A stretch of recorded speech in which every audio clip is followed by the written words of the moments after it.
निकाले जाने के बाद भी सुभाष बाबू को जरा भी मलाल या अफसोस नहीं हुआ, क्योंकि उन्हें ये लगा कि मैंने बदला तो ले लिया, चलो। इस बात की खुशी थी कि बदला तो ले लिया। हाँ, इस बात की भरपूर खुशी थी उनके मन में कि बदला तो ले लिया। कहीं भी चेहरे पे, मन से कोई मलाल उनके मन में नहीं था। निकाले जाने के बाद देखिए, माता पिता तो संतान के एजुकेशन को लेकर चिंतित रहते हैं। जी बिल्कुल। बाद में बहुत प्रयास करने के बाद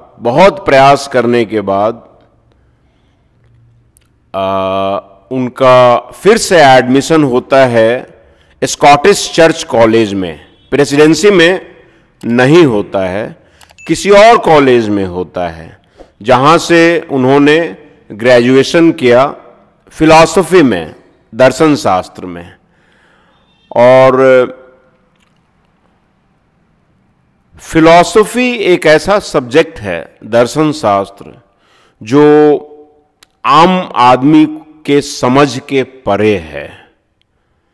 फिलॉसफी वही व्यक्ति रखते हैं, वही छात्र रखते हैं जिनका हृदय, जिनका मन मंदिर, जिनका मन मस्तिष्क दार्शनिक भाव लिए हो, जो बड़े बड़े फिलॉसफर से इम्प्रेस्ड हो, वो फिलॉसफी सब्जेक्ट रखते हैं। और सुभाष बाबू के व्यक्तित्व को गौर से देखेंगे तो दर्शन शास्त्र की सारी छटाएं, सारी खूबसूरती एक इंद्रधनुषी छटा के साथ उनके व्यक्तित्व के हर कण में इस दर्शन के दर्शन होते हैं, यदि गौर से दर्शन किया जाए तो। मिसाल के तौर पे एक छोटा सा उदाहरण है। आजाद हिंद फौज में जब इन्होंने कमान संभाली तो मैं चाहता था कि ये जो आज़ाद हिंद फौज है, इसको एक अलग तरीके से बताते, पूरी विस्तार से इसको। मैं इसे अलग से बताऊंगा, लेकिन चूंकि दर्शन शास्त्र से जुड़ा हुआ ये है तो ठीक है, आप बताइए। हाँ, बहुत शॉर्ट में मैं निकलूंगा कि आजाद हिंद फौज के जवान की रसोई अलग अलग हुआ करती थी। ब्राह्मण्स का अलग है, मुस्लिम का अलग है, किसी और जाति का अलग है, अलग खाना बनना, अलग खाना खाना, हर चीज डिवाइडेड था, क्योंकि पूरा भारतवर्ष सामाजिक और सांस्कृतिक रूप से बुरी तरह से बांटा हुआ था, जैसा मैंने शुरू में बताया आपको। तो ये सुभाष बाबू के व्यक्तित्व का दर्शन, जो सुंदर फिलॉसफी थी कि all human beings are one, one and only one.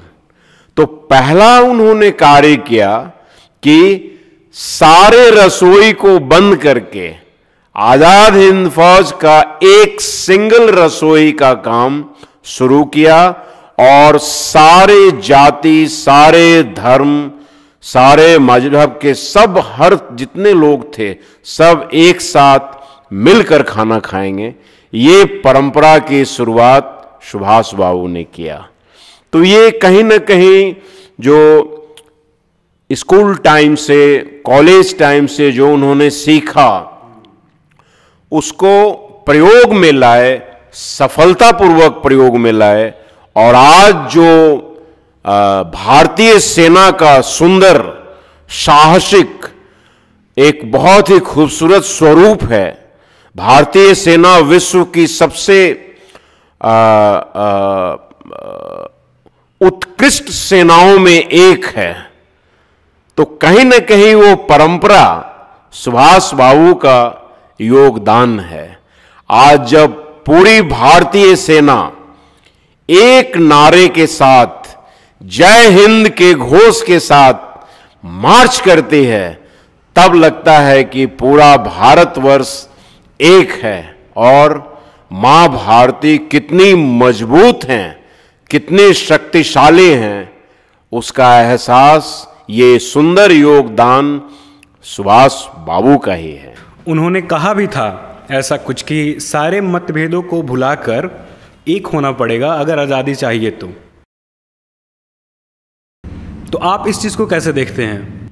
Subhash बाबू का इतने प्रतिष्ठित प्रेस्टिजियस प्रेसिडेंसी कॉलेज से निकाला जाना ये अपने आप में बहुत ही दुर्भाग्यपूर्ण था और कोई भी बालक उनके एज का ये बहुत बड़ा सेटबैक होता, वो डिस्टर्ब हो जाता। लेकिन सुभाष बाबू डिस्टर्ब नहीं हुए, कहीं से भी उनके चेहरे पे मन स्थिति पे मलाल नहीं आया और ये इतना सुंदर संदेश देता है हमारे युवा पीढ़ी को, यंगर जनरेशन को, कि जीवन में यदि बड़े से बड़े सेटबैक्स आ जाएं, बड़े से बड़े विफलताओं का सामना करना पड़े, बड़े से बड़े फेलियर्स आ जाएं, लेकिन सच्ची लगन हो सुभाष बाबू की तरह, अदम्य इच्छा शक्ति हो सुभाष बाबू की तरह और साहस हो कुछ कर गुजरने का सुभाष बाबू की तरह, तो ये छोटी मोटी विफलताएं, फेलियर्स आपके लिए ये और बूस्टर का काम करती हैं। ये केमिस्ट्री में एक वर्ड है, केमिस्ट्री में एक वर्ड है जो उत्प्रेरक का काम करता है, मतलब केमिकल रिएक्शन को और बढ़ा देता है। तो ये जो घटना थी, ये युवा पीढ़ी को ये सोच लेना चाहिए कि अगर छोटे मोटे अप्स एंड डाउन्स हों तो सुभाष बाबू की तरह उसे एक स्प्रिंग मान करके, एक लॉन्चिंग पैड मान करके, ये सोचकर कि failures are the pillars of success, और उससे भी और भी ज्यादा अच्छे काम करें सुभाष बाबू की तरह और एक अंतर्राष्ट्रीय व्यक्तित्व का स्वामी बन सकते हैं। सुभाष बाबू ने यह दिखाया कि इतने बड़े सेटबैक, इतने बड़ी त्रासदी, इतना बड़ा एक्सीडेंट इसको माना जाए के बावजूद लाइफ में वो अचीव किया जो किसी ने नहीं किया। तो छोटी छोटी घटना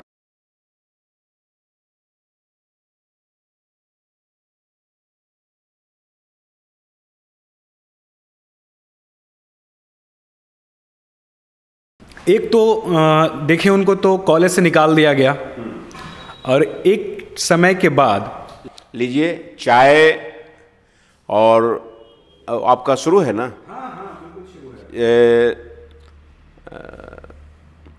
पाटलिपुत्र की धरती पे सर्द रात, पाटलिपुत्र की महान ऐतिहासिक वैभवशाली धरती पे जाड़े की रात में चाय के प्याले के साथ आदरणीय सुभाष बाबू पे ये चर्चा, चाय के साथ सुभाष बाबू पे चर्चा, ये मेरे लिए बहुत ही अद्भुत दिन है। मैं भाग्यशाली हूं कि मुझे मेरे द्वारा सुभाष बाबू के बारे में कुछ विचार मैं व्यक्त कर पा रहा हूं। तो फिर से आते हैं एक सवाल पे जो काफ़ी समय से मैं सोच रहा हूँ कि पूछूं आपसे।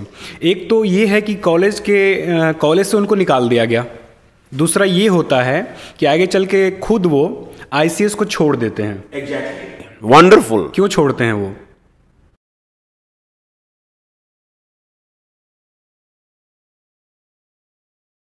इसके पहले जैसा मैंने बताया कि failures are pillars of success, ये हमारे भारतवर्ष के युवा पीढ़ी के लिए बहुत महत्वपूर्ण लाइन है जो मैं बताने जा रहा हूं।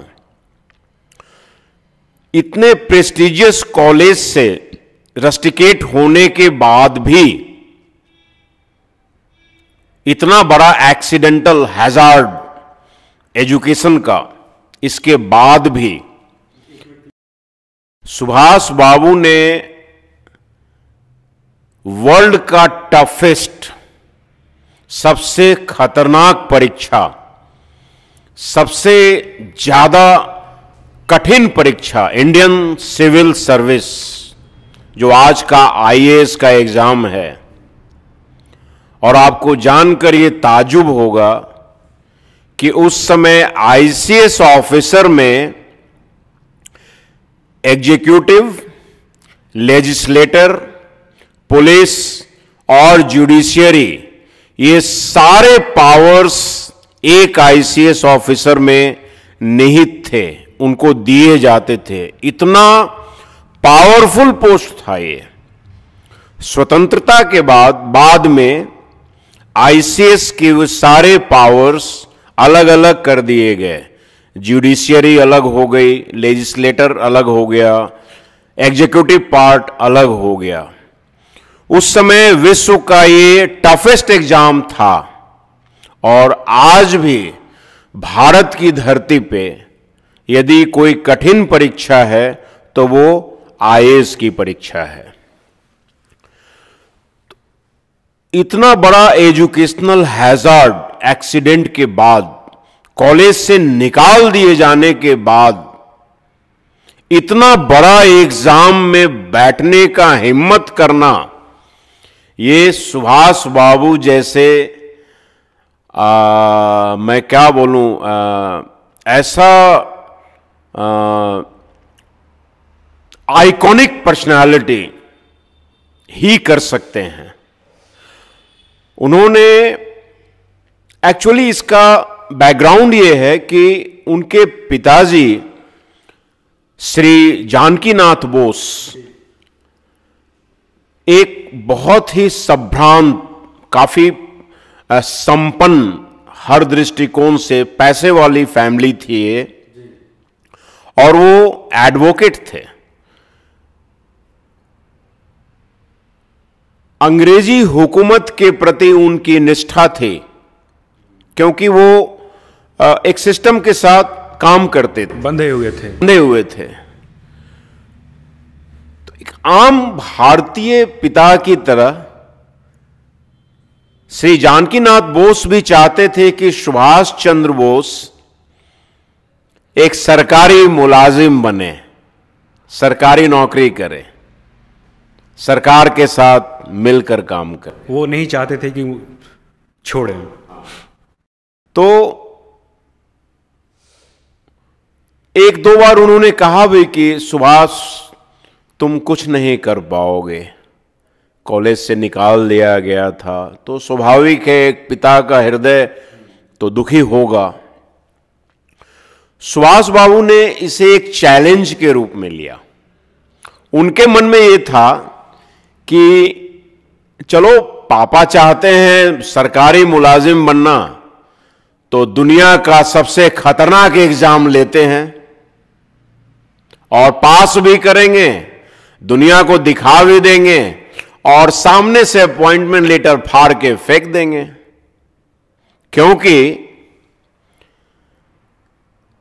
जिन गोरे लोगों ने, अंग्रेजों ने मां भारती को गुलाम बनाकर रखा है, उनके अंडर में काम करना, गुलामी करना, नौकरी करना, ये सुभाष बाबू को कतई जरा भी पसंद नहीं था। क्योंकि वो शुरू से मां भारती को गुलाम देखकर वो रोते थे, सिसकते थे। उनके मन में कहीं न कहीं ये जज्बा थे कि कैसे मैं मां भारती को आजाद करूं। तो ऐसे विशाल सोच, व्यापक सोच रखने वाला बालक सुभाष अंग्रेजी सरकार का एक मुलाजिम कभी नहीं बन सकता था, लेकिन समाज का मन रखने के लिए और अपनी योग्यता साबित करने के लिए उन्होंने उस समय और आज का भी वर्ल्ड का कठिनतम एग्जाम, सबसे टफ एग्जाम आईसीएस कंप्लीट किया, पूरे दुनिया में 4th रैंक लाए। ये गजब का सुभाष थे, इतना मेधावी, इतना ब्रिलियंट जिसको बोला जाए। तो कहीं ना कहीं फिर से मैं ये कहूँगा कि जो हमारी युवा पीढ़ी है, यंगर जनरेशन है, वो सुभाष बाबू के इस अचीवमेंट के बारे में जाने कि कैसे खेलते खेलते, हंसते हंसते, कॉलेज से निकाले जाने के बाद भी विश्व का इतना बड़ा एग्जाम पास कर गए और फिर बगैर कोई चेहरे पे सिकन लाए 1 सेकंड में अपॉइंटमेंट लेटर फाड़ कर फेंक दिया। ये थे हमारे सुभाष बाबू, जो उन्होंने किया, उनके द्वारा जो पदचिन्ह हैं हम लोगों के लिए, नक्शे कदम, फुटप्रिंट्स, आज यदि हम भारतवासी सुभाष बाबू के पद चिन्हों का सिर्फ 10% फॉलो करें तो भारतवर्ष दुनिया का सबसे श्रेष्ठ, सबसे ताकतवर, सबसे शक्तिशाली, सबसे बुद्धिजीवी, सबसे ज्यादा मेधावी, सबसे ज्यादा संपन्न राष्ट्र के रूप में बन सकता है। जरूरत है सिर्फ सुभाष बाबू के पद चिन्हों पे चलने की। ऐसे थे हमारे सुभाष चंद्र बोस बाबू। उनके गुरु कौन थे, मतलब पॉलिटिकल गुरु? कॉलेज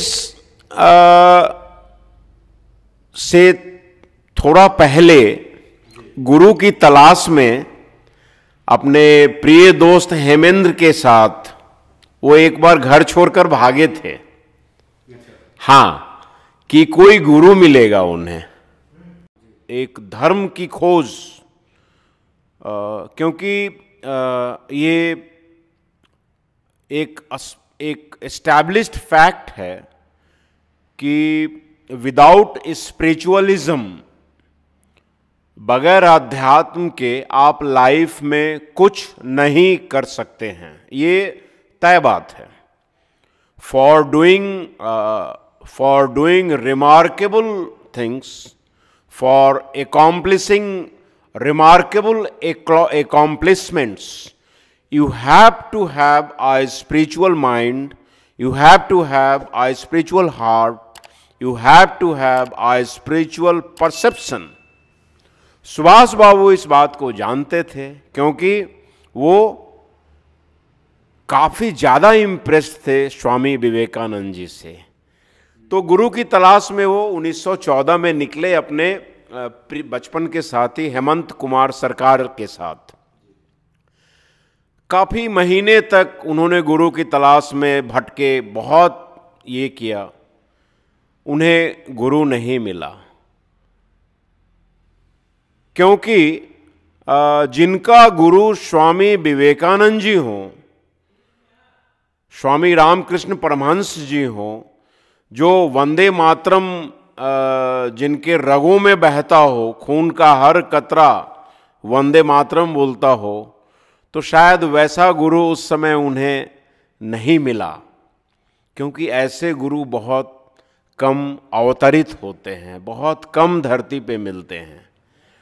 तो उदास होकर फिर वो घर में सब लोग बहुत परेशान हो गए।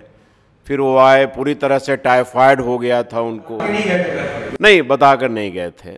वीर सुभाष थे वो उन्होंने हमेशा ऐसे कार्य किए जो आम साधारण बालक नहीं कर सकता है। तो घर पे आए, बीमार थे, टाइफाइड हो रखा था, सब लोग बहुत चिंतित भी थे।